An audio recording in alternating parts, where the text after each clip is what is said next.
How's it going, folks? We are back here on the 2-minute drill, and we have another 2-round mock draft. I'm not going to talk your ear off, though. We are ready to fire away, so fire away we will.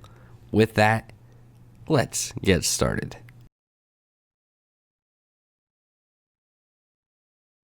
With the first pick, the Las Vegas Raiders select Fernando Mendoza, quarterback out of Indiana. This is a pick that has seemed set in stone for quite some time, so I'm not really going to hang on it for too long. Let's just keep it rolling. With the second pick, the New York Jets take Arvell Reese, edge rusher out of Ohio State. Yes, I said edge rusher. He's a guy that can play off ball, on the line of scrimmage. I think the versatility is there, and it's something that Aaron Glenn would love to plug into his defense. With the third pick, I have the Arizona Cardinals taking Jermod McCoy, cornerback out of Tennessee. I know this is a little spicy right now, but I think it's very similar to the Derek Stingley situation. Once the injury concern is cleared up, there is a lot more appeal. Cardinals could really plug in McCoy opposite of Johnson and really shore up this defensive back room, and I think it's very exciting and something that may be a hot take right now, but gets more common as we get closer to draft day. With the fourth pick, I have the Tennessee Titans selecting Jeremiah Love, running back out of Notre Dame. I think this is a great way of helping take some of the workload off of Cam Ward's shoulders, make the offense really flow, have the run and passing game that can play off of each other.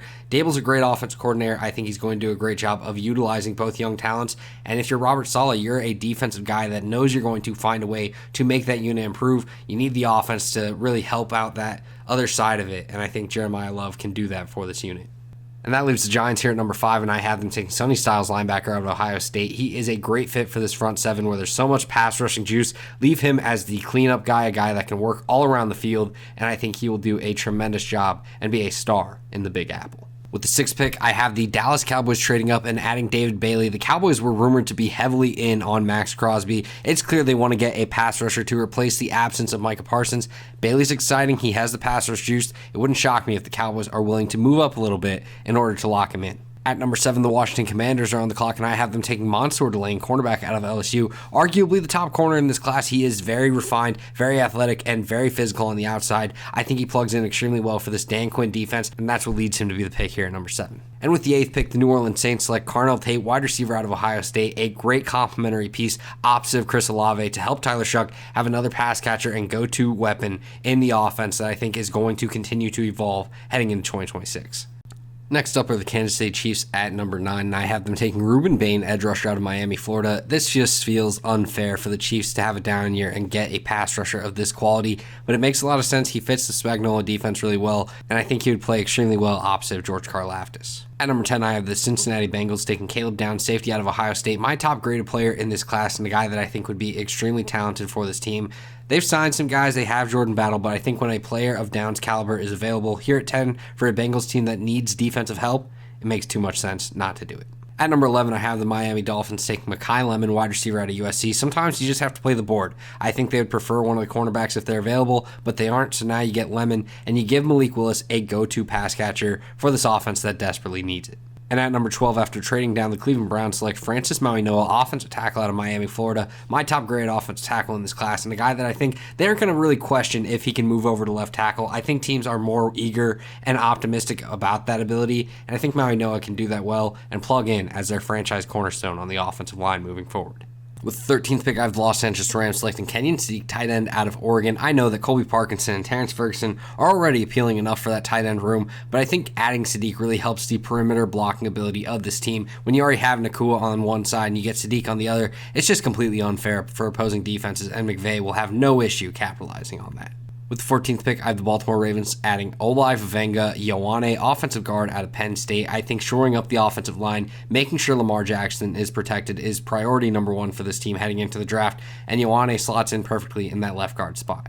With the 15th pick, I have the Tampa Bay Buccaneers adding Keldrick Falk, edge rusher out of Auburn, a guy that is already dominant in the run game, but I think there's a lot of pass rushing upside that is going to make him appeal to a guy like Todd Bowles, who's good at generating pressure off the edge, and Falk slots in perfectly opposite of Yaya Diaby. At number 16, I have the New York Jets adding Ty Simpson, quarterback out of Alabama. I've talked about this before, but I think the Jets just have to make a move here at the quarterback position. They can't sit on their hands. The seat is too hot there for the coach and front office. I think they're going to find a guy, and I think Ty Simpson makes the most sense here at 16. I think he has the tools to be a good quarterback in the NFL. Now it's on the Jets to make it happen. At number 17, I have the Carolina Panthers taking Dylan Thieneman, safety out of Oregon. The Panthers have done a really good job of shoring up this defense, adding some great pieces to this unit and making it better so that they can compete in 2026. I think the Eneman slots in really well at that safety spot and really helps elevate the secondary and makes this defense even better from last year. They traded down earlier, but now they're trading up. The Cleveland Browns are on the clock at 18, and I have them taking Jordan Tyson, wide receiver out of Arizona State. Sometimes you're willing to swing for the fences on an injury-prone guy, and I think it makes a lot of sense for the Browns, where you need a go-to pass catcher, a receiver of the future. Whether it's Shedeur Sanders or someone else at quarterback, you need to find someone who he can reliably depend on as a target. Tyson has some injury concerns, but I think he's still worth the risk here at 18. With the 19th pick, I have the Detroit Lions selecting Monroe Freeling, offensive tackle out of Georgia. The best Lions team over the Dan Campbell era has been when their offensive line is one of the best units in football. I think it's important that they continue to go at it hard, continue to capitalize on the unit, and I think getting a guy like Freeling, who has great upside and great potential and a well-rounded skill set, could really plug in at that left tackle spot and make this offensive line continue to be a strength of the team. With the 20th pick, I have the Dallas Cowboys selecting Brandon Cisse, cornerback out of South Carolina. This is a guy that I know for certain NFL teams are very high on. He has great upside, great potential. There's still some refinement needed, but I think for a Cowboys team that is looking to improve their secondary, they're willing to swing on a guy like this because he could be a stud. With the 21st pick, I have the Pittsburgh Steelers selecting Omar Cooper Jr., wide receiver out of Indiana. While you have Metcalf and Pittman, I think a guy in the slot that can really get yards after the catch is much needed, and Omar Cooper would be a great fit for that offense and help make whoever is playing quarterback have a much easier time throwing the football. At 22, the Los Angeles Chargers are on the clock, and I have them taking Spencer Fano, offensive lineman out of Utah. I think he can play tackle in the NFL, but for the Chargers, when he's on the board there at 22, you might as well take him, slot him in at guard, and be more than happy with the result. With the 23rd pick, the Philadelphia Eagles are on the clock, and I have them taking Maxi Honechor, offensive tackle out of Arizona State. Lane Johnson is not for long in Philadelphia. I think he's going to retire either next year or the year after. Get a guy that can sit behind him, develop.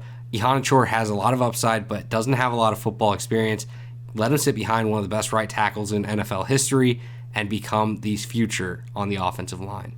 With the 24th pick, the Minnesota Vikings are on the clock after trading down, and I had them selecting Emmanuel McNeil-Warren, safety out of Toledo, a guy that I think can play in both free safety and strong safety situations. He's got great length, great size, and he's a very exciting player that I think is going to slot in at free safety for this team and give them a long-term starter at the position.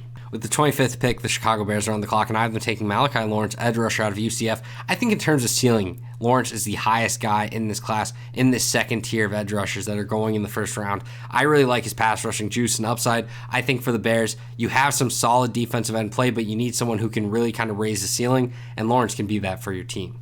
With the 26th pick, I have the Buffalo Bills taking Caden McDonald, defensive lineman out of Ohio State. I think the Buffalo Bills' run defense was their biggest issue last year and a big part of why they weren't able to reach the Super Bowl in a year where it felt kind of wide open for them. Getting a guy like McDonald on the interior really helps you shore up the trench play and should make the run defense improve as a result. With the 27th pick, the San Francisco 49ers are on the clock, and I have them taking Caden Proctor, offensive tackle out of Alabama. He'd likely start at offensive guard and then kick out once Trent Williams retires, but I think this is a nice, exciting swing for the 49ers, who could really have one of the biggest steals in this class if Proctor is able to stay on top of his weight in the NFL. With the 28th pick, I have the Houston Texans taking Peter Woods, defensive lineman out of Clemson. When you have dominant edge rushers like Danielle Hunter and Will Anderson off of the edge, getting a guy like Peter Woods on the interior just makes it a pick-your-poison defensive line. Woods is very exciting, very dependable, and very steady, and I think that'd be perfect in between two electric pass rushers.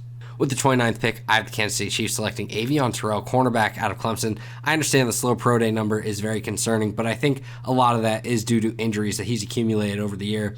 Once he's healthy, he runs a lot faster, and that's proven with the in-game data. This is a guy that's very scrappy, very refined, and extremely efficient on the outside. I think he's someone that is going to be a steal for whoever gets him, and if the Chiefs get him here at 29, this is a home run of a draft. With the 30th pick, the Miami Dolphins add Colton Hood, cornerback out of Tennessee. After missing out on the cornerback wave at 11, I think it makes a lot of sense to go back to the position here at 30. Colton Hood's a very talented and efficient player with a lot of upside that I think the Dolphins can be patient with and potentially see a great payoff from in time. With the 31st pick, the New England Patriots select Cassius Howell, edge rusher out of Texas A&M. This is a guy that has been productive all season. He's a little bit undersized, maybe not necessarily the traditional edge rusher, but he brings a lot to the table in terms of what he can do from snap to snap, especially as a pass rusher. I think he's extremely exciting and would be a great addition to the rotation of Draymond Jones and Harold Landry. And with the 32nd pick, I have the Seattle Seahawks selecting TJ Parker, edge rusher out of Clemson. The Seahawks had a stable of edge rushers, and they lost Mafe to free agency. I think they're going to go back to the well and make sure that they continue to keep the pass rush up. Getting a guy like Parker who can really kind of rotate in and add to this pass rushing team is a great way to ensure that your team remains in contention going forward.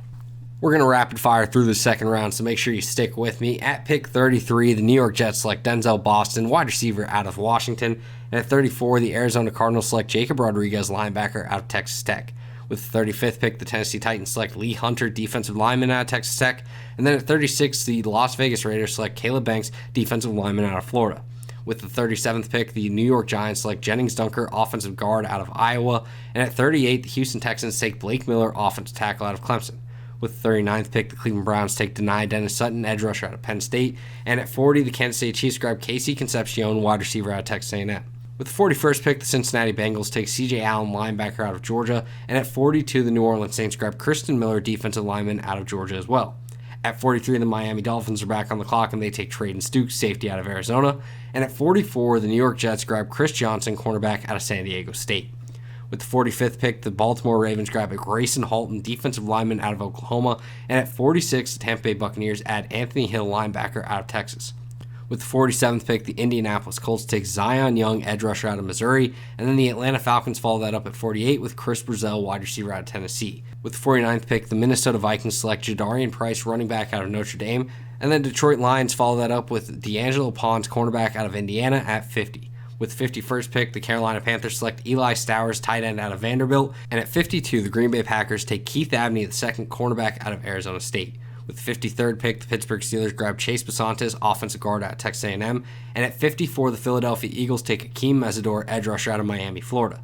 With the 55th pick, the Los Angeles Chargers take Gabe Akis, edge rusher out of Illinois. And then at 56, the Jacksonville Jaguars grab Kyle Lewis, linebacker out of Pittsburgh. The Chicago Bears are up at 57, and I have them taking Caleb Lomu, offensive tackle out of Utah. And at 58, the San Francisco 49ers grab Jeremy Bernard, wide receiver out of Alabama. With the 59th pick, the Houston Texans take Brian Parker II, center out of Duke. And at 60, the Bears are back up, and they take Jake Golday, linebacker out of Cincinnati. With the 61st pick, the Los Angeles Rams add R. Mason Thomas, edge rusher out of Oklahoma. And at 62, the Denver Broncos are finally on the board, and they are taking Mike Washington Jr., running back out of Arkansas. With the 63rd pick, the New England Patriots grab Josiah Trotter, linebacker out of Missouri. And with the 64th pick, the Seattle Seahawks take Keontae Scott, cornerback out of Miami, Florida. Let me know your thoughts on the mock down below in the comment section. Leave a like on the video. Subscribe to the channel if you haven't already. We really appreciate all the support.